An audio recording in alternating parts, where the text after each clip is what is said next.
But every time, I feel like there's just another punch to it, another one that really hits you in the feels, as we like to say. I mean, Aloha Dan saying, I mean, to him, this is actually a very personal matter. It's not simply a matter of pride or ego or just wanting to prove that he's good, but it holds a lot more meaning just to him and his family. And I think, again, you can't really belittle anyone's motivations to come to TI and want to do well. Everyone's got a very solid reason or motivation to do so, the drive that gets them there. And hopefully we do see at least a much better showing from Team Empire regardless of result in this Game 2 versus EG. As you just caught a glimpse of it, the draft is already underway, and Undying coming out as a pick for Empire has slipped through now and then throughout the day, but this time turning out to be a first pick.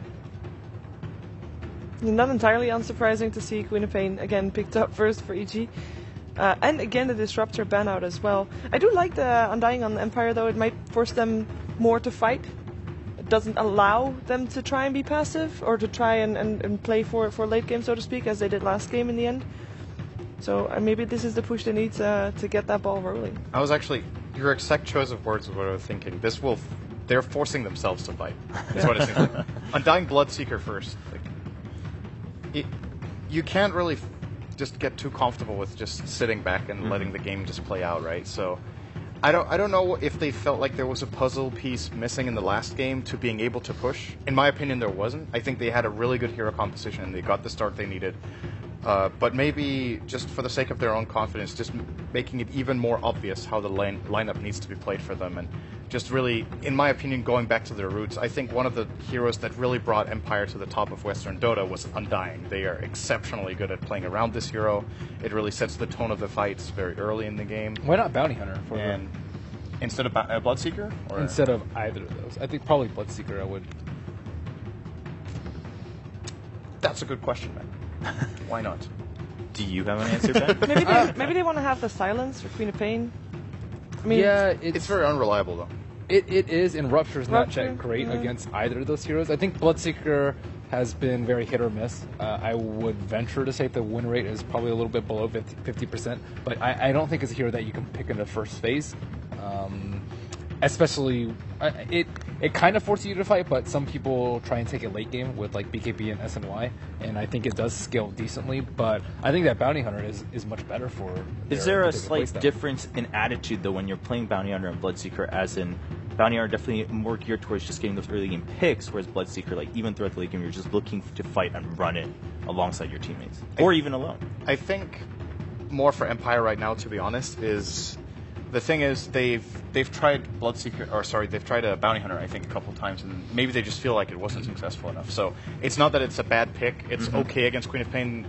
You know, neither Undying nor Bounty Hunter really has a way of running down and killing Quap, which Bloodseeker has. So maybe that's the idea, that we have a way of actually not letting her reset 2 or 3 times to come in with Blink Screen, but we actually really finish the job in the fight. It also could be because EG could just respond with the Spirit Breaker pick, and they showed that they were very entirely good possible yesterday. as well. Yes. And Bloodseeker's good in turn against that hero as well. So that might be what they were considering. Now, speaking of those two heroes, they've actually been banned, both of them, but by the opposite team, which is kind of funny. Yeah, Bounty Hunter by Empire, Spirit Breaker by EG. And Storm this time, just go through it. And as you were mentioning, Ben, I mean, Storm also pretty darn good against Bloodseeker. And, of course, Storm, we saw that earlier today. Nothing to scoff at.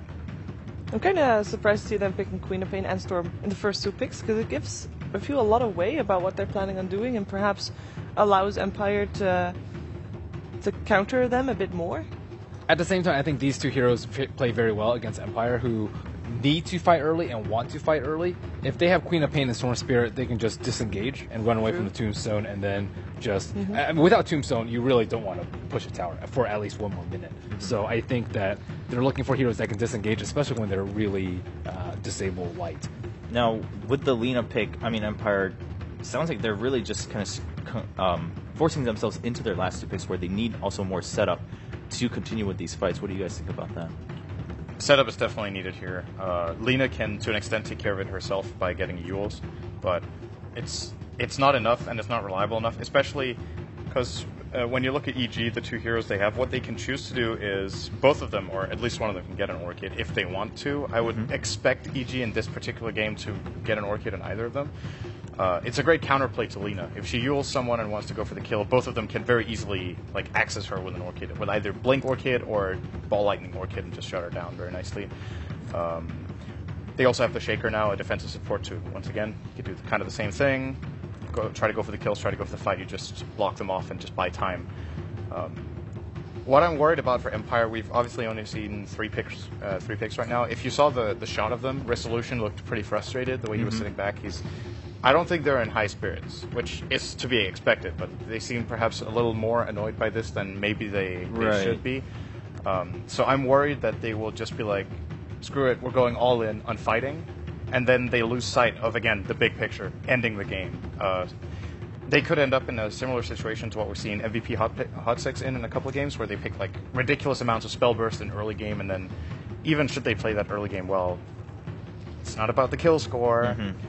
It's about finishing. But I think at least even if they win the early game, let's say, and then lose out in the late game, I think it will be better for their spirits. It's like, oh, okay, at least we had a really good start and we had a good chance, as opposed to last game where it just felt like everything was slowly crumbling and ending for them.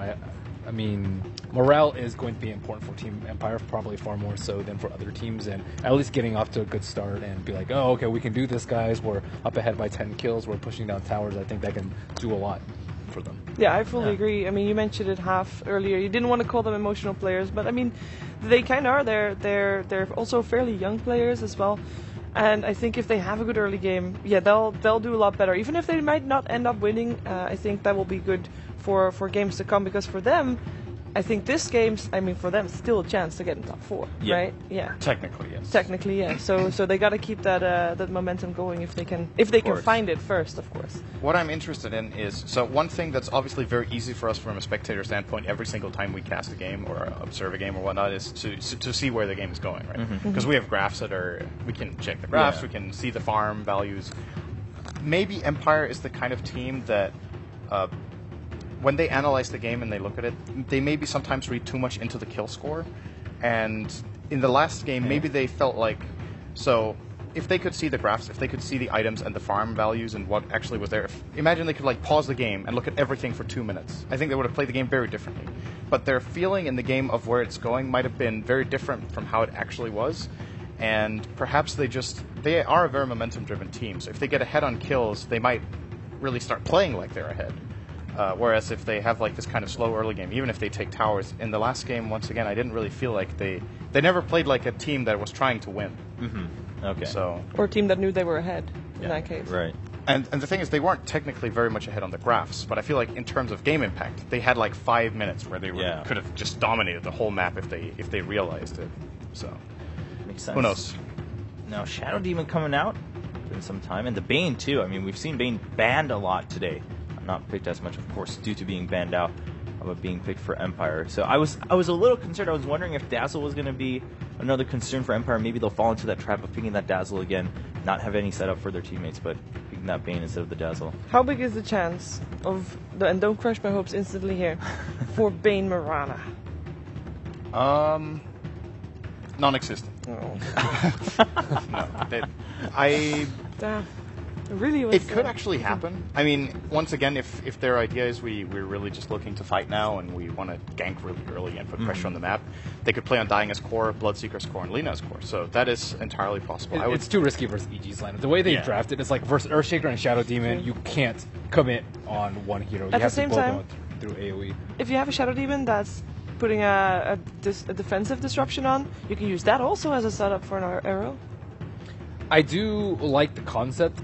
It's just EG's game plan, I would say, when they had the Sand King. It's like, okay, we're going to, farm up, play defensively, and if we have to hold, we have the heroes to do it. Like Earthshaker with Fissure, Shadow Poison with his, with his Shadow Poison, and then, like, the Queen of Pain and Storm Spirit are just very good at split pushing and pressuring the enemy to either, stop the push or, commit too heavily and go too deep, which I think Empire might be a little bit prone to in this particular situation, or all in on a hero, like Rupture plus Grip plus Laguna Blade, which Earthshaker, again, Shadow Demon are really good at defending against.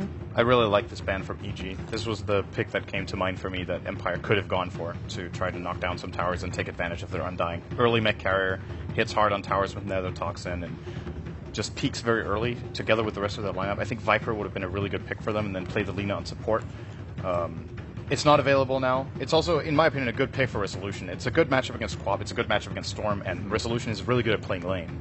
So they could have definitely gone for that. Instead, they're going to go for Dragon Knight. This is another alternative way of forcing yourself to knock down towers. Good with Tombstone. You drop the Tombstone, you go in and hit the tower, and it's on the enemy team to engage into you, where they're engaging into Tombstone Bloodright, which is pretty difficult to do. So I think this is a solid pick. They need to be careful that it doesn't end up like last game, though, where Resolution gets first blooded really early in lane. They cannot afford to have that happen. Yeah, I like this pick a lot. I was thinking something like Pugna, perhaps, but you want the team to have to fight into Tombstone. If you don't have something to hold them in place, like Dream Coil or anything like that, then I think just killing their towers is one of the best ways. And again, I think they're pushing themselves into this sort of mentality where we have one of the best lineups at taking down towers and 5-manning. And if the opponent teams fights into us, they're going to lose a fight.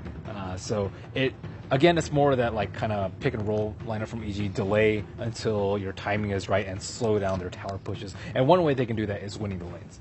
Really hard. All right, well, clock rounding out the draft here for Evil Geniuses. So both teams now with the finalized draft, I mean, just on Empire side, you guys seem pretty content, at least just that they've changed things up a little. They've forced themselves to really focus on that objectives in game, excuse me. But for EG, how is their draft looking in comparison? They have, I think especially the Shadow Demon could actually turn out to be a really big pick in this game. It's a great counter to Bane. It's a great counter to Dragon Tail. It's even a great counter to Lina's combo. Like, they have a lot of ways of disrupting the fights. I think that's also the idea of their last pick, Clockwork. It's just they want to try to play split push and pickoffs, and then should it come to a fight, it's all about just trying to single out targets and just counterplay the opponent. And Universe in this game, I think, has a very, very important role on the clock, because when it comes to defending the towers, his hookshot is their primary initiation. They also have a Storm Spirit, but as Storm